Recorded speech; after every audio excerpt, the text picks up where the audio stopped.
Hi hello నమస్తే అండి. నేను మీకు చూసిన welcome to my channel house wife kitchen అండి. చిన్నగా పేరులో మార్పు చేశాను, ఈజీగా ఉంటుందని హౌస్ వైఫ్ కిచెన్ అని పెట్టానండి. మీకు ఈ పేరు నచ్చిందా లేదా ఒకసారి కామెంట్ చేయండి. ఈరోజు అయితే ట్రెడిషనల్ ఫుడ్ అండి. తెలంగాణలో అనుములతో కుడుములు చేయబోతున్నామండి.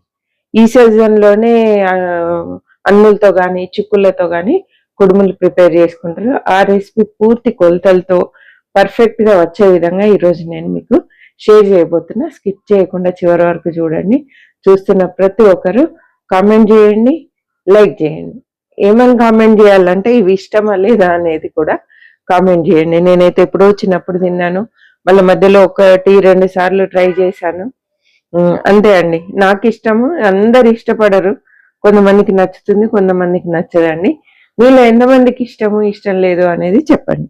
నేనైతే పర్ఫెక్ట్ కొలతలతో ఈరోజు చెప్పబోతున్నాను. బియ్యం పిండి 2 గ్లాసులకి 1 గ్లాసు అనుములండి. మనకు పిండి కొలత అయితే ఈ విధంగా తీసుకోవాలి. ఒకవేళ అనుములతోటి కొలత అయితే మనము 1/2 kg అనుములకి కేజీ బియ్యం పిండి అండి. అంటే ఒలిచిన తర్వాత వస్తాయి కదా, ఆ అనుములకి కేజీ బియ్యం పిండి వేసుకోవాలి. ఇలాగైతే 2 గ్లాసుల బియ్యం పిండికి 1 గ్లాస్ అనుములు వేసుకోవాలి. ఇప్పుడైతే ముందుగా అనుములు తీసుకుందాం. గ్లాస్ అనుములు తీసుకుందామండి. ఇవి కుక్కర్లో వేసుకుందాం. మనం డైరెక్ట్ అయినా ఉడికించుకోవచ్చు. డైరెక్ట్ అయితే 1 గ్లాస్ అనుములకి 1 గ్లాస్ నీళ్లు పోసి ఉడికించాలండి. ఇప్పుడైతే 1/2 గ్లాస్ పోస్తున్నాను నేను. ఇక్కడ చూడండి, 1/2 గ్లాస్ వాటర్ పోసేసి కొంచెం లైట్గా సాల్ట్ వేద్దాం. మూత పెట్టి 2 విజిల్స్ వచ్చే వరకు వదిలేద్దామండి. ఎక్కువ మెత్తగా ఉడకొద్దు, మరీ మెత్తగా, ఎందుకంటే మళ్ళీ మనము దీన్ని ఉడికిస్తాం కాబట్టి కొంచెం ఒక 70-80% ఉడికితే సరిపోతుందండి. ఇక్కడ సైడ్కు ఒక 3 గ్లాసుల వాటర్ తీసుకున్నా అండి. ఈ వాటర్ కూడా గోరువెచ్చగా కావాలి, మరీ వేడవని అవసరం లేదు, గోరువెచ్చగా అయితే సరిపోతుంది. ఇటు కూడా స్టవ్ ఆన్ చేశాను. ఈ 2 పనులు ఒకేసారి అయిపోతున్నాయి. ఇప్పుడు మనము దీనికి కారం కోసం పచ్చిమిర్చి తీసుకోవాలండి. మీరు తినే ఘాటును బట్టి వేసుకోండి. నేను ఒక 10 పచ్చిమిరపకాయల వరకు తీసుకున్నాను.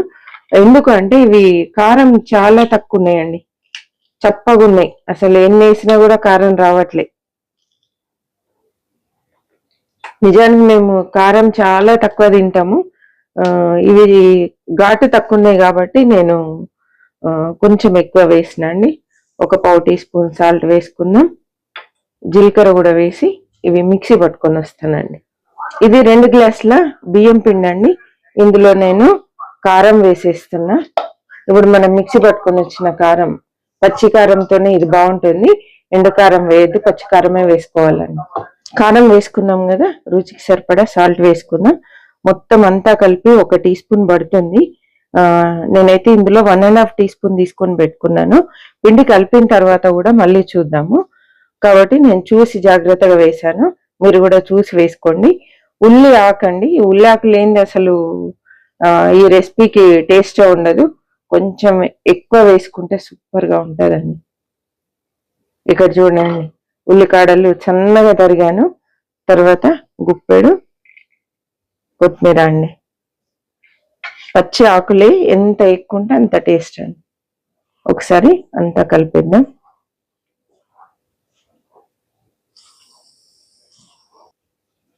ఇలా అంతా కలిపి పక్కన పెట్టుకోవాలి. 2 విజిల్స్ వచ్చినాయండి. స్టవ్ ఆఫ్ చేస్తున్నాను. కొంచెం సేపు ఉంచేసి వేడి దిగిన తర్వాత మనం ఇందులో నుండి తీసేద్దామండి. వేట్ అంతా దిగిందండి.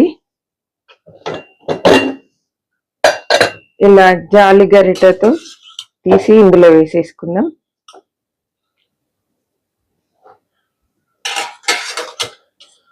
చిక్కుళ్ళతో కూడా బాగుంటది, చిక్కుళ్ళైనా పర్లేదు, అనుములే కావాలని ఏం లేదు. సీజన్ అనపకాయ సీజన్ కాబట్టి చక్కగా అనుములు వేసుకుంటే ఇంకా సూపర్. ఇవంతా కలిపేసుకున్నామండి. నీళ్ళు కూడా ఎక్కువ పట్టవు, ఎందుకంటే వీటిలలో తడి ఉంటది కాబట్టి ఎక్కువ పట్టదండి. ఉప్పులు కారాలు మాత్రం మీరు తినేదాన్ని బట్టి వేసుకోండి. ఇందులో వెల్లుల్లిపాయ కానీ అల్లం వెల్లుల్లి పేస్ట్ కానీ వేయొద్దు. జీలకర్ర ఒక్కటే వేసుకోవాలండి. ఇలా కలుపుకున్న తర్వాత ఒక్కసారి అన్నిటితో కలిపి టేస్ట్ చూద్దాం. కొంచెం సాల్ట్ పడుతుందండి, ఇంకాస్త సాల్ట్ వేస్తున్నా. ఇదంతా వేసినాక పర్ఫెక్ట్ కొలత చెప్తాను. నేను 1.5 టీ స్పూన్ తీసుకున్నా. టీ స్పూన్ పైన ఒక పావు టీ స్పూన్ మళ్ళీ వేసానండి. ఇంకొక పావు టీ స్పూన్ ఆపాను. లైట్గా ఉప్పు తినే వాళ్ళకు ఇప్పుడు నేను చెప్పిన 1 టీ స్పూన్ పైన పావు టీ స్పూన్ అండి. మంచిగా నిండుగా ఉప్పు తింటాం అనుకుంటే మాత్రం 1.5 టీ స్పూన్ వేసుకోండి. ఇప్పుడు వేడి నీళ్ళు ఇందులో పోస్తూ మంచిగా చపాతీ పిండిలాగా కలపాలి. మరీ మరిగించొద్దండి నీళ్లు కూడా. గోరువెచ్చటి నీళ్ళు అయితే సరిపోతుంది. కొంతమంది అయితే చల్ల నీళ్ళతోనే కలిపేస్తారు, కానీ ఇలా కొంచెం వేడి నీళ్లు పోస్తే ఇంకా పర్ఫెక్ట్గా వస్తాయండి. గోరువెచ్చగా ఉంది పిండి.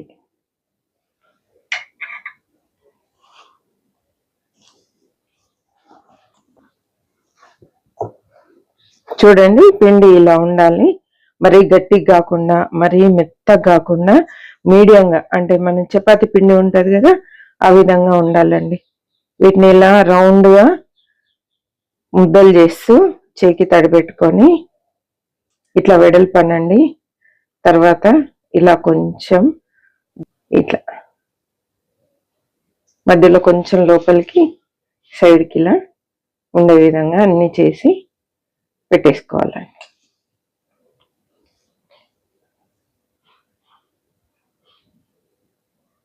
ఇలా కూడా చేస్తారు, మన ఇష్టం. ఏ షేప్ నచ్చితే ఆ షేప్ లో చేసుకోవచ్చండి. వీటిని పొడుగ్గా ఇలా కూడా చేసేస్తారు. మీకు ఇలా చేయడం రాకుంటే ఇలా పొడుగు చేసేసుకోండి. ఎంత హెల్దీ చెప్పండి. మంచి ఆవిరి కొడికించుకొని ఇంత మంచి ఆకులు, ప్రోటీన్, సూపర్ హెల్దీ అండి. చూడండి, అన్ని రెడీ చేసి పెట్టాను. ఇప్పుడు ఇవి స్టీమ్ చేసుకోవాలి మనము. పూర్వకాలంలో అయితే ఒక కుండ తీసుకొని ఆ కుండ శుభ్రంగా కడిగేసి, వరిగడ్డి ఉంటది కదా ఆ వరిగడ్డిని కూడా కడిగి కుండలో 2 గ్లాసుల నీళ్ళు పోసి దాని మీద వరిగడ్డి పెట్టి, వరిగడ్డి పైన అంటే ఇంత లేయర్ వరిగడ్డి పెట్టి దానిపైన మూతకాకులు, ఇస్తరాకులు ఉంటాయి కదా అవి వేసేసి, లేదా విస్తర్లు వేసేసి దాని మీద ఇవి పెట్టి మూత పెట్టి స్టీమ్ చేసేవాళ్ళు. ఇప్పుడు మనకు స్టీమ్ చేసుకోవడానికి చాలా పద్ధతులు ఉన్నాయి. స్టీమర్స్ ఉన్నాయి. తర్వాత ఇట్లా హోల్స్ ఉండేటువంటి గిన్నెలు వచ్చాయి, అది పెట్టి కూడా మనం స్టీమ్ చేసుకోవచ్చు. ఇప్పుడు నేనైతే ఇడ్లీ కుక్కర్లో చేస్తున్నా. మామూలుగా ఇడ్లీకి పోసే నీళ్ళ కంటే కొన్ని ఎక్కువ పోసానండి. 1 గ్లాస్ వాటర్ ఎక్కువ పోసేసి 2 ప్లేట్లు పెట్టాను, ఒక దానిపైన ఒకటి ఇలా. ఇప్పుడు వీటిపైన ఈ కుడుములు పెట్టేసుకుందాం. ఇవైతే ఇంక అందరి దగ్గర అసలు లేని వాళ్ళంటూ ఉండరు ఇడ్లీ పాత్రలు, కాబట్టి చక్కగా ఇడ్లీ పాత్రలో పెట్టేసుకోండి. మనకు చాలా సౌకర్యాలు వచ్చినాయండి. పాపం వాళ్ళు విసిరే వాళ్ళు, పిండి కావాలంటే విసురాయితో విసిరి చేసుకునే వాళ్ళు. మనకు రెడీమేడ్ గా అన్ని రెడీ ఉన్నా కూడా చేసుకోవడానికి వీలు పడట్లేదు, అంత బిజీ అయిపోయాం మనం. బియ్యం దంపుకునే వాళ్ళు, పప్పులు దంపుకునే వాళ్ళు, వీటిపైన ఇలా పెట్టేద్దాం. మన ఇష్టం, ఏ విధంగా అయినా పెట్టొచ్చు, కాకపోతే సైడ్కి మాత్రం వదిలేస్తున్నా.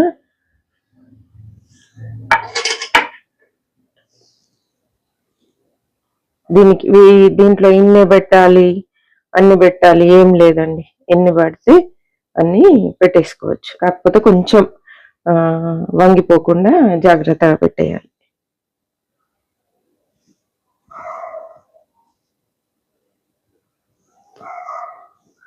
ఓకేనా? అన్ని పెట్టేసిన మూత పెట్టేసి కరెక్ట్గా 10 నిమిషాలు హైలో పెట్టేసుకుందామండి. తర్వాత 10 నిమిషాలు సిమ్లో పెట్టేసుకుందాం.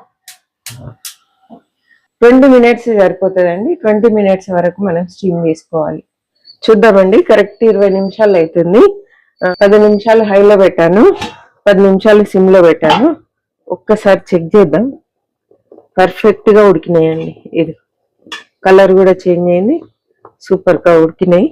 స్టవ్ ఆఫ్ చేస్తున్నా, కొంచెం సేపు వదిలేద్దాం.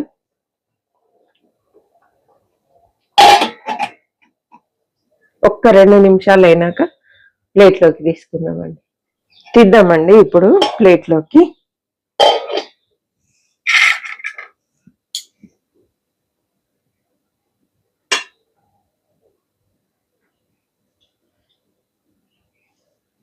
పర్ఫెక్ట్ గా ఉడికినాయండి. కొంచెం ఇట్లా అతికినట్టయితే జాగ్రత్తగా తీసుకోవాలి.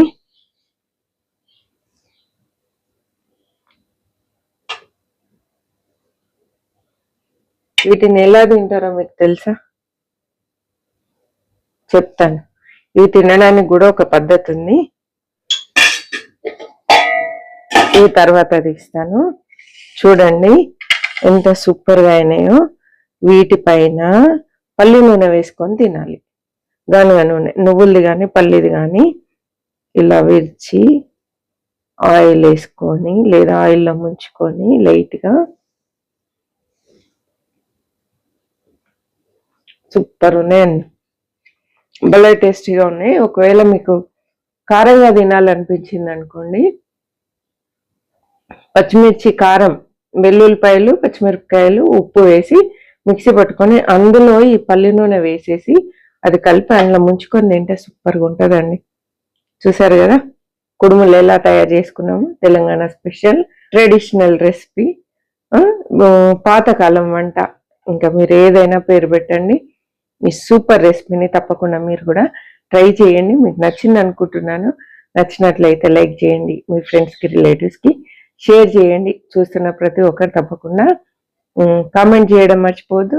అదేవిధంగా సబ్స్క్రైబ్ చేయడం మర్చిపోద్దండి. మరి ఒక మంచి వీడియోతో మళ్ళీ కలుద్దాం. అప్పటి వరకు సెలవు అండి. చివరి వరకు చూసినందుకు థ్యాంక్ యూ సో మచ్ అండి.